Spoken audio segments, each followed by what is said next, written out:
and the loads are given as the axial force, which is along x, which is 1000 pounds, and shear forces in y direction, it is 500 pounds,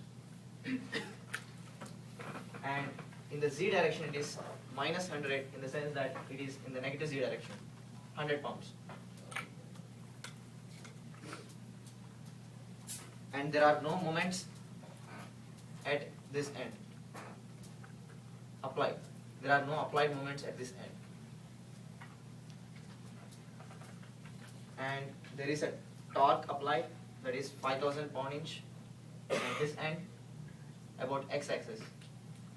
So about x-axis it is 5000 pound-inch. And the left end is clamped. What are the clamp boundary conditions? Zero rotation, zero translation.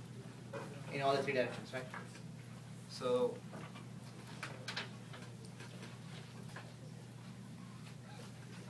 the assumptions that you should make here is that you have to consider this as thin-walled structure. What is the main assumption for thin-walled structures, which I indicated at the end of the last class? That's the shear stress up, like going around the. Okay, so the shear stress will only be along the web or the flange. There will be no transverse shear stress for any flange.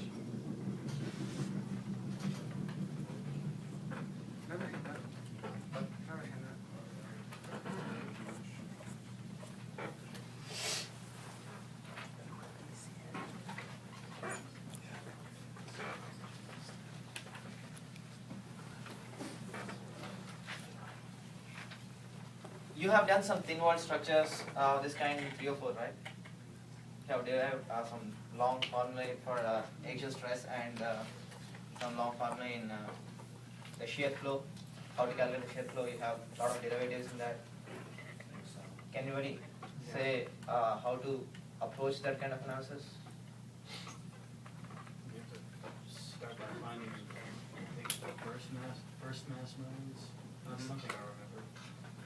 For the shear flow? Yeah. Yeah. So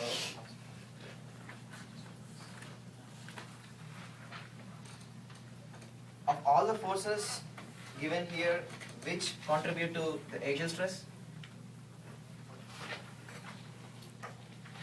Which forces will produce axial stress in this beam? X. Just the axial.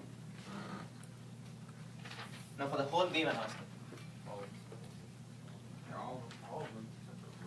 Why does the shear force contribute to the axial force? To create a moment and to get deeper. Yeah. So the shear force at this end will have the moment created at this end. So to minimize or to get an optimum thickness, where will the maximum load be applied here? I mean, be acting here due to the forces.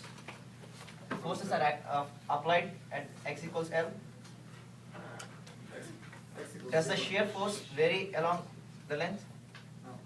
The shear force will be remaining constant. The axial force,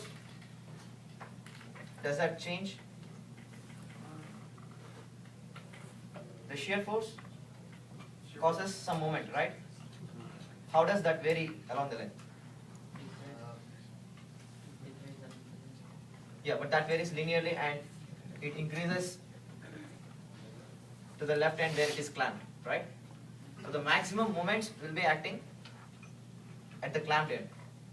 So it is enough if you check the stresses at the clamped end. If they are less than the critical value, then you got the optimum design, right? So x0, it's at the right end. Yeah, this is just given for you as to indicate how the coordinate system needs to be oriented, but you can place this whole coordinate system anywhere. But I am now talking about having the coordinate system from here, like the x-axis going this way, y and z. So x equals 0 and x equals L. Okay.